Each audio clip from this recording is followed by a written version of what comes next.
As a chiropractor, I'm confronted with this question on a daily basis. Doc, my sinuses are congested. What do I do about it? Well, at least they're getting part one right, which is getting adjusted. That's key. But what I want to make sure I cover in this video today is there's really two different ideas.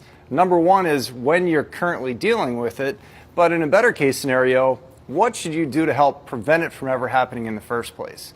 And so in addition to the adjustment, I'm sure you guys are familiar with the neti pot where you stick the genie bottle up in your nose and turn your head sideways and try and get it to flow through. Maybe you're using nasal sprays like a xylitol base or silver. All that stuff is great, and I would recommend it if you're currently dealing with sinus congestion. But there's sometimes no end to that process. Some of you guys are dealing with it on a consistent chronic basis. And so to get a better understanding of really what's happening, I want to bring you to this picture that will help demonstrate a little more of how the sinuses actually operate. And so when we look at the head specifically, there's three different places that excitement from the outside can get into us. It can come in through the nose, it can come in through the ear, and it can also come in through the mouth. And so what we need to understand is our body has a built-in defense system to help protect us from these things getting inside of us. And ultimately, it starts to collect in the sinuses. And so what are some of these things? This could be pollen, it could be dust, it could be any sort of microbacteria, virus, different things like that, that ultimately our immune system that actually starts up here in the sinus cavity is supposed to be able to take care of. Okay, so when we are trying to address that, maybe some of you guys have got that post-nasal drip, that nasty stuff. Well, again, our body has a built-in defense mechanism with that. Ear infections, guess what? It all goes to the same place. So for us to have a preventative framework, we need to understand that from the mouth to the nose to the ears, anything that gets inside of us, if our body is not handling that appropriately, we are going to develop sinus congestion. Sometimes that can certainly even turn into a sinus infection. So what should you guys do to really help that out? Number one, you've got to get nutrition right.